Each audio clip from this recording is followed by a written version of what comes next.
Robert Kaplan, welcome to Politics Joe. How would you like to introduce yourself? Just call me Robert or Bob. It doesn't matter. Wonderful. Robert Bob, your new book, Wasteland, is publishing just as Trump has entered the White House, and it's an interrogation of American power and the decline of great power politics, which we'll get into. But first, this is Trump's second term in office. What's going to be different this time around, in your view? I think it's going to be much more intense and more Trumpian, if you could say that, because the first time he didn't really expect to win. And he had no plans for the first day. It was all it was all very informal.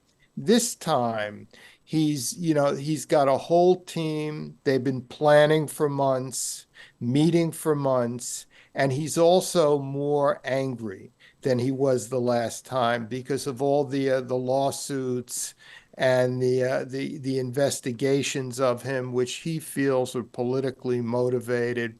So he's a more angry Trump, and he's a more capable, process-driven Trump in terms of getting things changed in the federal government and etc. And that's why I think whereas the first time you could see it as an aberration, this time I think we're really seeing the end of the post-Cold War order in Europe and other places. Yeah, I think I've heard Trump speaking when he's interviewed about what he would have done differently or what was striking to him about the first time when he won. And the first thing he goes to and talks about is the appointments, right? He talks about the fact that you're elected, and then all of a sudden it's right. We've got several thousand job roles we need to fill, and in your book you explain that American power on the world stage is in part derived from its bureaucracy, the quality of the team that the president appoints. What do you think is different this time about Trump's appointments? And I guess a particularly pertinent one might be his Secretary of Defense, Pete Hegseth. How do you see those appointments feeding into and what they mean for American, maybe not hegemony, but American power? In many cases, all the people he's appointed to specific bureaucracies have taken positions to destroy those specific bureaucracies. And to undermine them and to change them radically, in a sense. So it's an attack on the. Trump calls it the deep state. The media calls it the deep state. This is a very sloppy term. What we're really talking about is that in terms of foreign policy, let's use that as an example, foreign and defense policy. We're talking about dozens and hundreds of deputy assistant secretaries, undersecretaries, deputy secretaries, etc., at all the levels. And these are often, I know these people. I've worked in think tanks with them. These are highly qualified, well-educated, moderate, non-ideological people to essentially solve America's problems on a daily basis in 150 countries where there's a crisis going on and 75 of them on any given day. And you never read about any of this, but this is the real heart of how America has projected power since the end of World War II. And Trump has made it a point that he's going after these people. He's going after these people by appointing leaders who don't like the bureaucracy, and also firing lots of people. And the result is not going to be, the result is going to be hidden, Joe. The result is going to be a weakening of American power on a daily basis around the world because jobs will go unfilled and the top qualified people will not want to work for this administration, even if they're Republicans. So what we're going to see is a seepage, a diminution of American power that goes on quietly and is never acknowledged in the media because it doesn't add up to a story on any given day. Yeah. I guess it's a shortfall in the media as much as it is a problem there as well.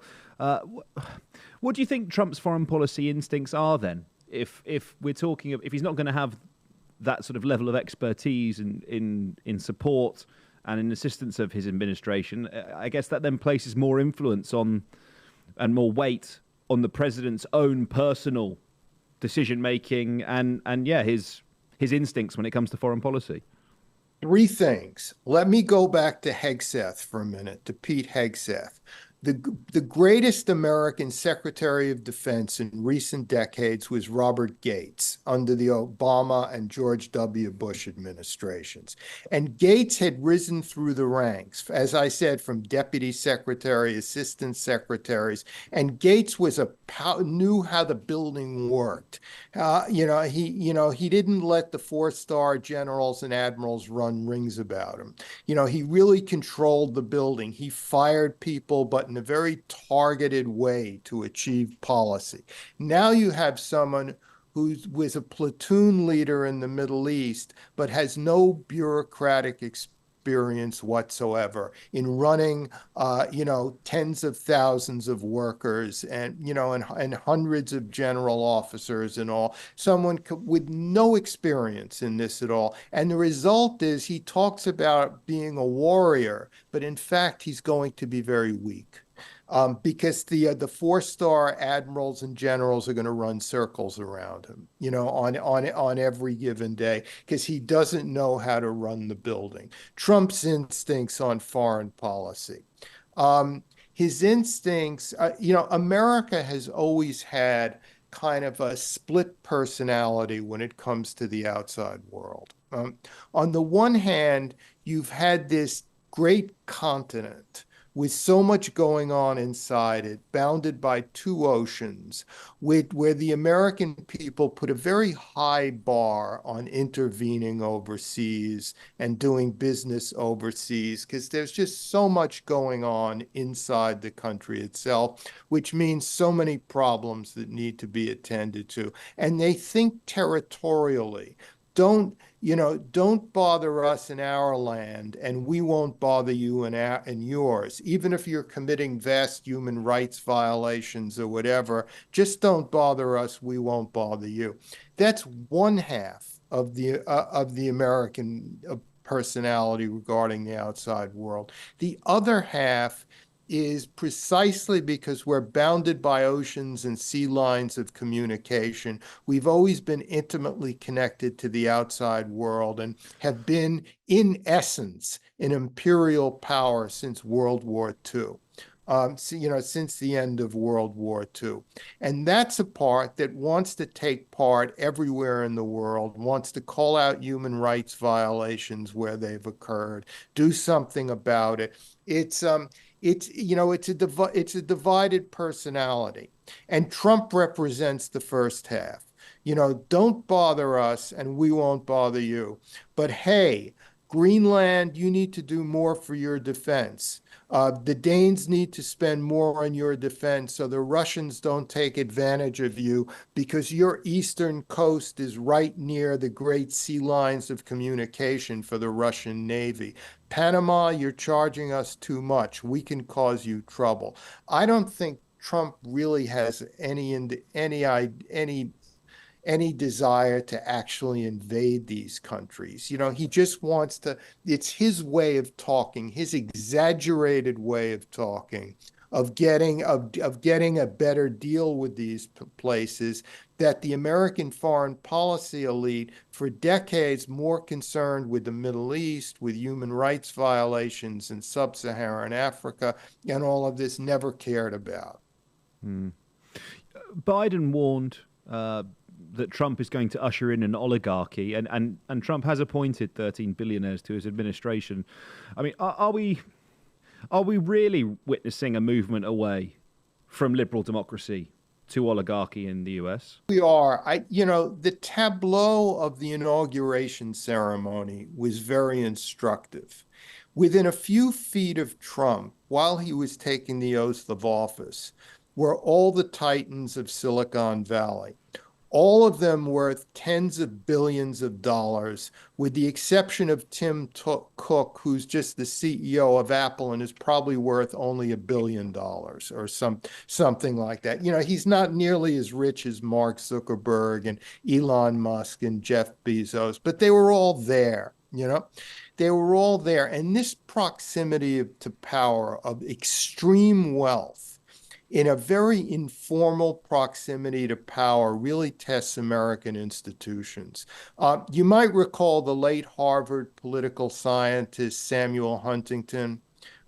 Well, Huntington had a great line. He said that what makes America great is not its people. It's not its foreign policy. It's its institutions. This, federal, federal, state, and local division of power within Washington. It's the American institutional arrangement, which was informally inherited from Great Britain, by the way, which is essentially makes America great. And when you have this proximity of such extreme wealth to political power, these people don't have to go through the normal processes in the bureaucracy. They can just talk to the president, essentially. And this is what really tests institutions. I think the biggest danger of the second Trump administration is a weakening of America's institutional framework and the way that things are done. That's an interesting perspective. Another quite striking narrative or point of argument that you make, perhaps against conventional narratives as well, in your book. You argue that America is experiencing a decline in economic power. How is that when American GDP is set to grow 2.5% this year by some estimates? That's now. Yeah. Go on. Yeah. America's debt is $36 trillion or something like that. It costs $1 trillion a year to service the debt. The debt is growing. Neither political party has even the slightest discipline or seriousness to tackle this problem. And this is how empires and great powers have died throughout history. For economic reasons, for convoluted and both direct and convoluted economic reasons. And America's debt just keeps growing.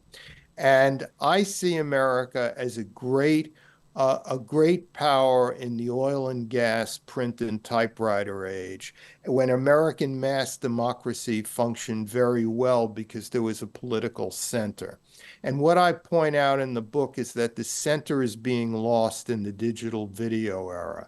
And we now have, rather than center right and center left, we have a far populist right and a far progressive left, with the center being hollowed out. And that leads to wars in Congress, bad bills coming out of Congress, a lot of domestic turmoil, because every election is sort of an existential event. Which of the warring tribes will get elected, the far left or the far right?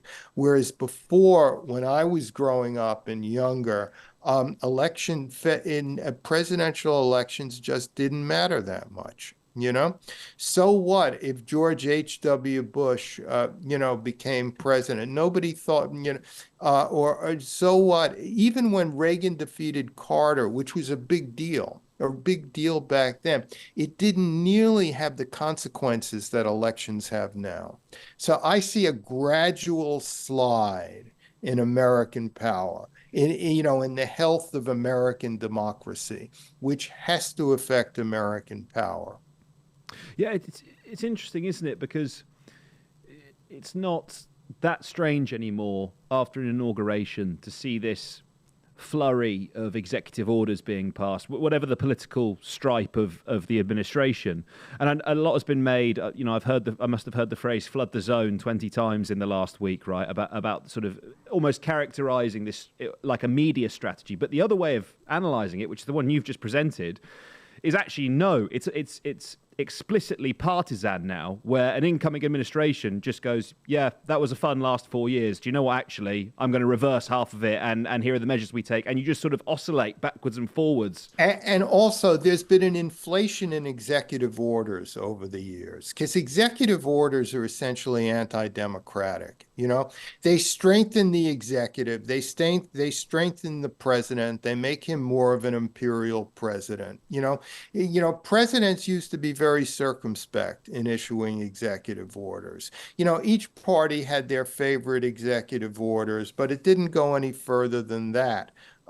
So to speak, that presidents tried to govern with the consent of Congress, and without and building up a constituency of both sides of the aisle and making decisions, and that is all gone. It went, even Biden issued all these executive orders. Biden was as partisan as you can imagine. Yes, indeed, and I guess you could say the same about the use of the presidential pardon as well. I'd like to zero in on the point about economic power, though, if we can, Robert, because we're talking explicitly about politics here. But when it comes to the economy, is your argument then essentially that sort of that hollowing out of the centre and that war on the institutions, particularly under a Trump administration, has downstream consequences for America's previous economic sort of strength? Is that your argument? Because again, I would just reiterate the point, that sort of 2.5% GDP growth from a European perspective, that doesn't say to me American economic power is in decline.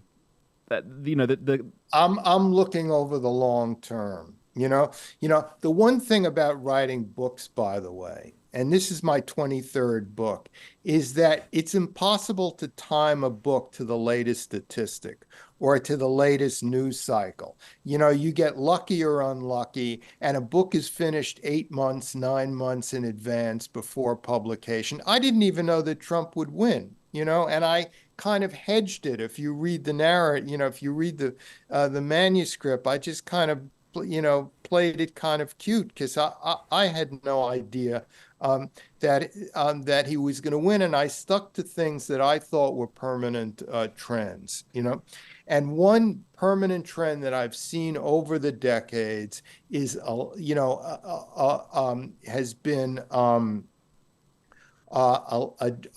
increasing lack of discipline in the American Congress in budgetary matters, in matters involving the debt, etc. That neither party is capable of making the hard choices, that things like Medicare, which is our, is health, the degree to which we have a health system, that's it, and Social Security, which is our retirement, system, are not going to be able to be paid for in 10 years. There won't be the money for it. So it's great that we have a 2.5%, but that has to stay steady for years and years to come in order to overcome some of these other issues that I'm talking about. But what I'm really emphasizing in the book, maybe you want to get into this later on, is I think one of the reasons for this hollowing out of the center has been the change in technology from print and typewriter age to social media. I think social media favors the extremes. It favors the passionate, and passion is the enemy of analysis. That long, professionally researched and fact-check articles and leading papers no longer drive public opinion the way they used to. They're diminishing. What drives opinion is a tweet or an X, whatever you want to call it. I'm not even sure of the term anymore. That is simplistic, it's passionate, and it favors and it drives people into silos and into crowds. And to me, it's unclear that America can remain a great power in the digital video era. Let's have that conversation now. Let's talk about that now, because I take your point, right? The massive overhaul in the means of mass communication, and obviously that has ramifications that extend beyond the political, right? Whether that's to our private lives, our personal lives, the increase in loneliness, mental health among young people. It's massively disruptive. There's this huge change. But let's try to sort of set the confines and talk about it in its political consequence, in the context that you've just identified. And, you know, you're absolutely right. There's been this explosion in short form video, less than 90 seconds, less than 60 seconds, and you're sort of going, hang on a second, how on earth can anyone appreciate the subtlety of a political argument or the complexity of an ideology in that space of time? And I take your point, but I would push back actually and say, you know, the very conversation that we're having now, which I think is reasoned, good-natured, and detailed, right? You and I are talking for 40 minutes here. And we'll stick out the entire thing on YouTube, and hopefully, you know, many people will watch it in the same way that, and I wouldn't describe President Trump as a centrist by any stretch of the imagination, but nonetheless, he spends 3 hours in a podcast studio, right, the week before the election, talking about a lot of things, but tangentially politics. Elon Musk does the same. JD Vance does the same. And I'm sort of looking at that. Now, obviously, I'm referencing the Joe Rogan podcast, and Joe Rogan isn't a political journalist, and he can't expose them to the level of political scrutiny that a professional journalist would. And I don't think you would see Trump or Vance sit down for 3 hours with, you know, take your pick of a Fox News host or a CNN host or whoever. I don't think they would do that. But you do. There is another side to that, which is the long form content is also popular as well as the short form, and there is a space online for the exploration of concepts and ideas at a deeper level, as well as that short form, disruptive, grabby video that I think you were referencing initially. Yeah, that's true. That's all true.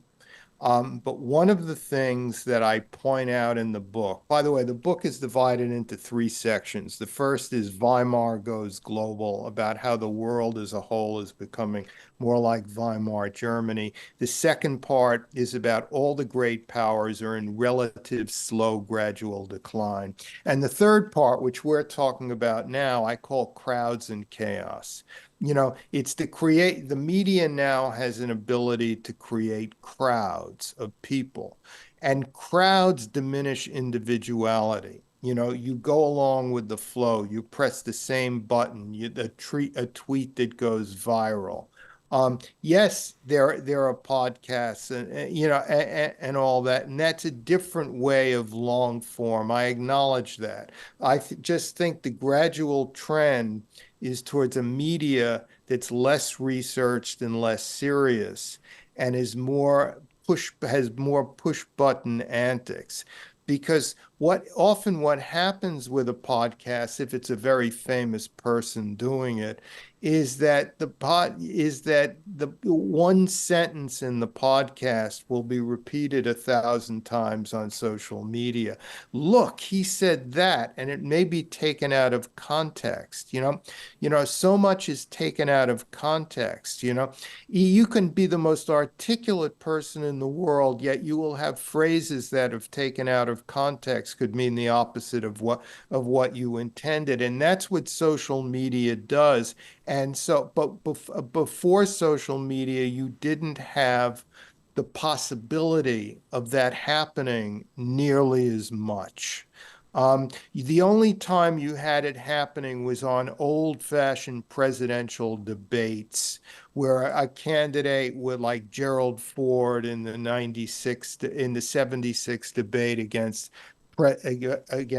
President, then Governor Jimmy Carter, said something about Eastern Europe, which was incorrect, and it made a big splash, and it kind of helped defeat his attempt to be elected. But I'm talking about gradual change in this book. Mm. Yeah, fair point. Let's zoom out a little bit and talk about what these changes in America mean for the sort of other powers, other geopolitical powers. And if we start in Europe, this decline in American power, what are the consequences that you see on the European continent? And obviously, I'm speaking to you from London now. Particularly, I would be appreciated if you could particularly reference how it connects to the United Kingdom politically. Yeah. Remember, in the book, I write about long-term relative decline. The United Kingdom or England, the British Royal Navy peaked in the 1890s. So that's where the decline of Great Britain really began in the 1890s, but that did not prevent Britain from saving the world in the 1940s, 50 years later. So decline can be overrated because it happens so slowly. And it's also related to, is China declining? Is it declining at the same or faster pace? Is Russia declining at the same or faster pace? I think America is in slow, gradual decline, but the post-war system in Europe, including Great Britain, is declining at a faster rate. At a much faster rate. Let me go back a few years. During the Obama administration, Secretary of Defense Robert Gates, who I mentioned earlier, made a trip around Europe where he threatened European leaders all through the continent to raise their defense budgets dramatically. Or else, he said, you will one day get an American president who will end the alliance or something like that, because it's unfair to the American people that, decades after the end of World War II, they're still paying the bill, essentially, for Europe's defense. And nobody listened to Gates. Nobody believed him or trusted him.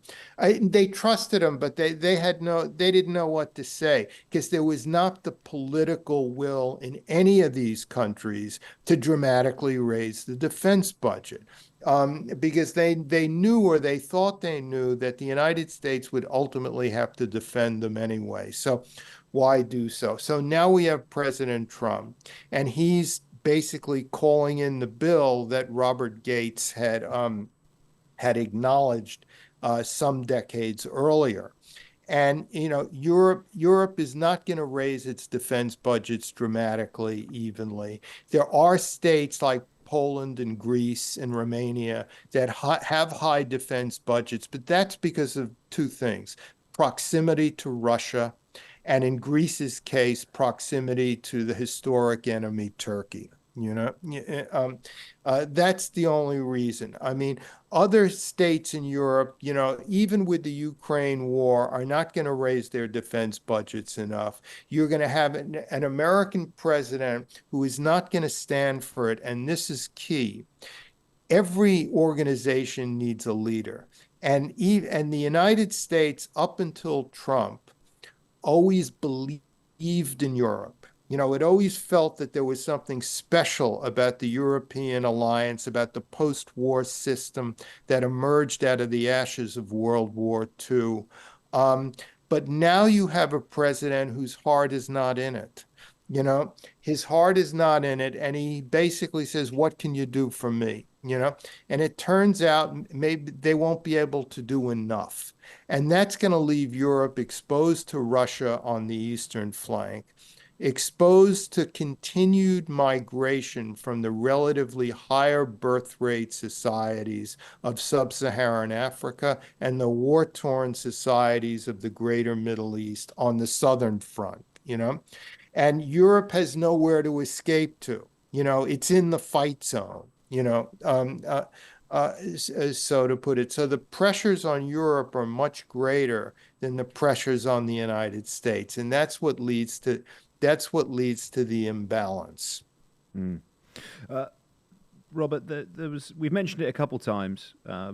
This sort of the Weimar Republic, essentially, right? That because of this decline in great powers, the first part of the book begins with the contention that we globally are living through this second Weimar Republic, right? Rising populism, returning autocracy, power fracturing across the world. I mean, what does that mean then for the world order? Can you walk us through the analogy? Because obviously the first... Let me explain the analogy. First of all, the Weimar Republic ended with Hitler. That's not what I'm predicting here. I say very transparently, a totalitarian world state is not in the future. The world is still too big for that, too varied and diverse for that. You'll have totalitarians here and there, but it's not going to characterize the world. The Weimar Republic lasted from 1919 to 1933, from the end of World War I to the ascension of Adolf Hitler as chancellor. Um, and what it was named after a constitution that was written up in the central German town of Weimar that sought to make sure that another autocrat like Kaiser Wilhelm or Otto von Bismarck did not rise to power in Germany. And as is often the case in our lives and in foreign policy, they overlearned the lesson. They went too far in the other direction. And they made a state that had just so many checks and balances built into it that nobody could govern it successfully. Then you had, the high inflation of the early Weimar years and the worldwide depression of the late Weimar years, which really worsened things. But I keep pointing out that Weimar had many different possibilities. Weimar did not have to end in Hitler. Now, everything is contingent. It's all about geography until one moment it's all about Shakespeare. Had two or three people, high-placed people meeting and arguing in a room determine world history, or something like that. And I make the comparison with a global Weimar because the world is smaller. That technology has shrunk geography. It hasn't defeated geography. It's just made it smaller and more claustrophobic. And because of that, the world doesn't have, there's no world government, or there's very little world governance, but there is a world system where a crisis in one part of the world can dramatically affect a crisis in another part of the world like never before. And we all have, COVID-19, climate change. Everyone is enraged and arguing with each other about the war in Gaza. These are all things that everyone in the world could discuss in commonality, so to speak. So we are a world system, and I relate it to the very hard, difficult to govern sort of empire without an emperor of the Weimar Republic. So it's a matter of geographic scale. The scale has so shrunk in the globe in terms of the ability, for instance, if we had even a 4-day war in the Taiwan Strait, that could affect global financial markets and everyone's retirement accounts in Great Britain and everywhere very dramatically. We're all trapped together. We're all stuck with each other. And that's why I relate it to Weimar in the book. So just finally then, the context you outline, right, of declining great powers, be it America, Russia, or China, and particularly now with the cute hedging of the Trump presidency, is anarchy inevitable, particularly when no one wants to assume the role that sort of America has held in its unipolar moment? If no one wants to, or is even capable of assuming that responsibility, is it just chaos? Yeah, well, anarchy can be overrated too. And the media overuses the word way too often. The opposite of, if there's a cabinet crisis at number 10, it's anarchy. It really gets ridiculous the way the word gets thrown around. The opposite of anarchy is hierarchy. As long as you have hierarchy, you don't have anarchy. Anarchy breaks out when there's nobody in charge, or the person in charge can't affect power downstream very much. And I think as the great powers weaken, as it is harder, the American Secretary of State, Tony Blinken, the last Secretary of State, he left office a few days ago, made, I don't know, 24 trips to Israel. Did he get a ceasefire? Did he do anything? No, he didn't get anything, essentially. Can you imagine that with Henry Kissinger? A few decades earlier, Henry Kissinger just cut off arms delivery to Israel and got Israel on its knees to make a second Sinai troop withdrawal agreement under the Ford administration. So you don't have that kind of decisive American power, anymore. Trump can push around Colombia, but that's in our hemisphere. It's essentially a weak country, and they made an extreme decision not to accept planes of migrants, and Trump made an extreme decision to threaten them. It worked, but it doesn't work all the time, and it doesn't work. It can't work as a process of governance. America and the Soviet Union ordered the Middle East for decades, or played a big role. There's nobody playing that role in the Middle East today. The powers in the Middle East, Israel, Iran, Egypt, they're on their own, and because they're on their own, more or less, they can make extreme decisions. Robert Kaplan, thank you so much for taking the time to speak to me. I really appreciate it. Your new book, Wasteland, out now. Many more insights than the ones you've outlined in our conversation here today. Well worth anybody's time. Thank you again for speaking to me. I really appreciate it. Thank you for having me.